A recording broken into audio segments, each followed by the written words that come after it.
देखो पहले बोर्ड पे क्या है। परमाणु संख्या टॉपिक क्या है? परमाणु संख्या, परमाणु की संरचना।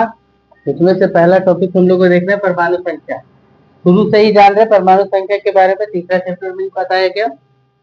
किसी परमाणु के नाभिक में उपस्थित प्रोटॉन की संख्या तो क्या बोला क्या?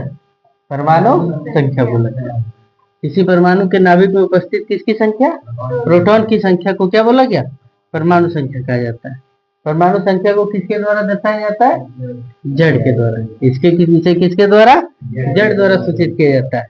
जैसे एक एग्जाम्पल बता दिया गया कि हाइड्रोजन की परमाणु कितना है? प्रोटॉन की संख्या हाइड्रोजन में 1, तो उसमें हाइड्रोजन की परमाणु संख्या भी कितना? 1।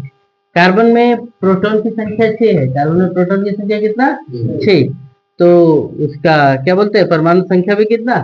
6। इसके बाद आया परमाणु संख्या, द्रव्यमान संख्या या क्या? परमाणु द्रव्यमान। द्रव्यमान संख्या या क्या? परमाणु द्रव्यमान। अर्थात नाभिक में उपस्थित प्रोटॉन एवं न्यूट्रॉन की संख्या के योग को, केंद्र में जो क्या रहा? प्रोटॉन रहा और क्या रहा? न्यूट्रॉन। प्रोटॉन और क्या? न्यूट्रॉन के योग को क्या कहा गया? परमाणु द्रव्यमान कहा जाता है। इसे किसके द्वारा दर्शाया जाता है? एक के द्वारा, है ना। इसे किसके द्वारा? एक के द्वारा। ए बराबर क्या हो गया? P plus N. ए बराबर क्या हो गया? P plus N. तो P, एक एग्जाम्पल लिए कि कार्बन में प्रोटॉन की संख्या 6, न्यूट्रॉन की भी संख्या कितना? 6। तो इसका परमाणु द्रव्यमान कितना होगा? तो कार्बन में देखें तो ये बराबर हम लोग क्या जाते हैं? P plus N.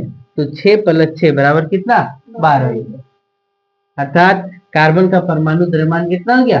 12, है ना। तो उसमें प्रोटॉन की संख्या कितना? 6। न्यूट्रॉन की संख्या कितना? 6। उसको इस प्रकार से भी लिखते हैं। नीचे जो 6 लिखा गया ये परमाणु संख्या है। ये C जो लिखा हुआ वो कार्बन का प्रतीक है ना। और ये 14 या फिर 12 भी लिखा जाता है। मार्कर कहाँ रखे? 12 ही लिखेंगे, है ना। क्या लिखेंगे यहाँ पर? 12। उसके समस्थानिक में प्रयोग होता है 6 C और ये क्या? 12। यानी 6 परमाणु संख्या, C क्या? तत्व का प्रतीक और ये 12 क्या? परमाणु द्रव्यमान। उसी को देखो यहाँ पे लिख दिए। किसी परमाणु को दर्शाने के लिए परमाणु संख्या और तत्व को इस प्रकार से लिखा जाता है कि तत्व का प्रतीक यहाँ हो, परमाणु संख्या नीचे हो और परमाणु द्रव्यमान कहाँ पर हो? ऊपर में हो। जैसे बहुत सारे एग्जाम्पल दिए। जैसे ये 7 N और ये 14 लिखा गया। 7 N और ये क्या? 14। यानी 7 क्या है? नाइट्रोजन का परमाणु संख्या। 14 क्या है? नाइट्रोजन का परमाणु द्रव्यमान। क्लोरीन का देखो, क्लोरीन का परमाणु संख्या कितना? 17 और इसका परमाणु द्रव्यमान कितना? 35। ऑक्सीजन का परमाणु संख्या कितना? 8 और परमाणु द्रव्यमान कितना? 16। ये था टॉपिक। इसके बाद आया समस्थानिक। क्या हुआ? समस्थानिक। समस्थानिक, इसे सब वर्ड याद हो जाना चाहिए। वैसा तत्व जिसका परमाणु संख्या समान हो। परमाणु संख्या क्या हो? समान हो, किंतु परमाणु द्रव्यमान क्या हो? अलग अलग हो। संख्या समान हो लेकिन द्रव्यमान क्या हो? अलग अलग हो, तो उसे क्या कहते हैं? समस्थानिक कहते हैं। याद हो जाना चाहिए। परमाणु संख्या समान है लेकिन द्रव्यमान क्या है? अलग अलग है, तो उसे क्या बोला गया? समस्थानिक।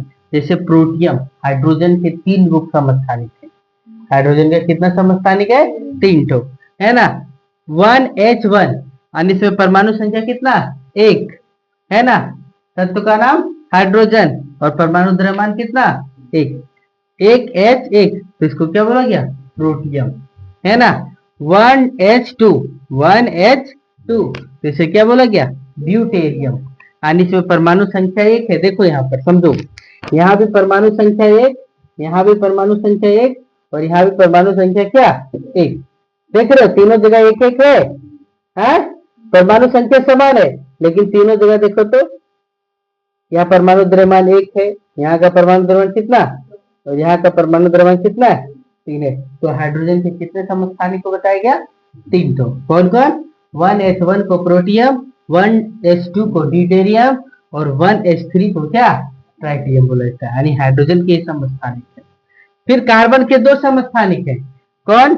6C12 और 6C14, 6C12 और 6C क्या 14। यानी देखो तो दोनों जगह 6 और 6, यानी दोनों का परमाणु संख्या क्या है, समान है, लेकिन दोनों का क्या है, परमाणु द्रव्यमान अलग अलग है। क्लोरीन के भी दो समस्थानिक को बताया गया, 17Cl35, 17Cl क्या 35 और 17Cl क्या 33, एक जगह 35 और एक जगह क्या लिखा गया 33। फिर देखो यूरेनियम के समस्थानिक भी, किसके समस्थानिक है, यूरेनियम के, देखो 92U235 और 92U कितना 238। समझ पा रहे हैं? और भी बहुत सारे के सब है ना, और भी बहुत सारे, लेकिन आपको इतना ही लिखाया जा रहा है। फिर आगे चलो, नोट करो। देखो समस्थानिक का अनुप्रयोग, बहुत सारे समस्थानिक को हम लोग देखे यहाँ पे। अब इसका अनुप्रयोग को देखें कि कहाँ का प्रयोग किया जाता है। हम लोग को शरीर में पानी सलाइन करवाया जाता है ना, है तो H2O पानी तो बहुत है, H2O हम लोग के यहाँ पे मिल जाता है कि नहीं, जल मिल जाता है, लेकिन H2O को ना चढ़ा करके क्या चढ़ाया जाता है, D2O को, किसको D2O को, जिसको भारी जल भी बोला जाता है, उसको चढ़ाया जाता है। देखो हाइड्रोजन के इस ड्यूटेरियम, D2O को क्या बोला गया, D को H से पहला, D से ड्यूटेरियम है ना, और T से क्या टाइटेनियम, H से प्रोटियम बोला जाता है, D से ड्यूटेरियम और T से टाइटेनियम बोला जाता है ना। तो D वहां जो आया D 2 वाला, उसका प्रयोग कहां पर किया जाता है, भारी जल बनाने में किया जाता है। फिर देखो C614, क्या लिखे, C614 में रेडियो सक्रियता का गुण पाया जाता है। किसका गुण पाया जाता है, रेडियो सक्रियता का, जिसके कारण हम इसका उपयोग जीवाश्म के आयु के बारे में पता लगाने, जैसे कोई जीव है ना कहीं पे सड़ गल गया है और उसके बारे में पता लगा दे, तो किसके द्वारा, तो कार्बन 14 के द्वारा, कार्बन किसके द्वारा, कार्बन 14 के द्वारा, डायरेक्ट बोलेंगे कार्बन 14 के द्वारा। तो क्या पता देता है कि नहीं ये 300 साल पुराना था, ये 500 साल पुराना था, है ना। फिर देखो यूरेनियम 238, यूरेनियम किसका 238 में रेडियो सक्रियता का गुण पाया जाता है, जिसके कारण से दीवार कैसे कब बना है ना, ये दीवार का बना हुआ है, यहाँ मिट्टी का बना हुआ है, ये सब का गुण क्या कर लिया जाता है, प्राप्त कर लिया जाता है।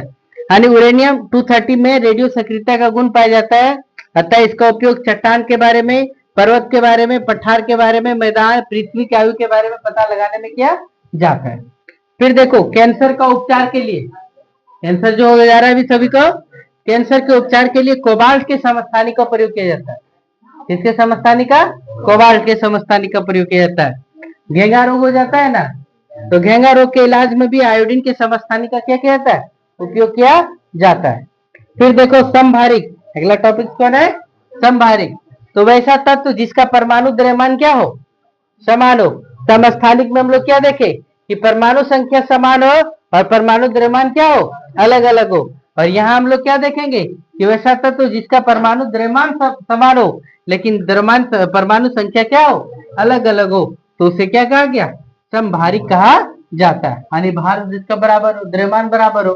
जैसे देखो 18 आर्गन और 40, देखो आर्गन का परमाणु संख्या 18, उसका परमाणु द्रव्यमान कितना लिया गया 40, है ना। पोटेशियम का परमाणु संख्या 19 और इसका परमाणु संख्या कितना लिया गया 40। कैल्शियम कितना परमाणु संख्या 20 और परमाणु द्रव्यमान कितना 40। देखो ये भी 40, ये भी 40, ये भी क्या 40, सबका द्रव्यमान बराबर है, लेकिन देखो 18, 19 और 20 सबका परमाणु संख्या क्या है, अलग अलग है। यहाँ देखो नाइट्रोजन का 7 है परमाणु संख्या और 14 है परमाणु द्रव्यमान। कार्बन का परमाणु संख्या कितना 6 और परमाणु द्रव्यमान कितना लिया गया है 14। तो देखो ये और ये दोनों का परमाणु द्रव्यमान बराबर है और दोनों का परमाणु संख्या क्या है, अलग अलग। समझे, ये आप लोग का पूर्ण टॉपिक था, खत्म हो गया। अब आगे आंसर क्वेश्चन होगा।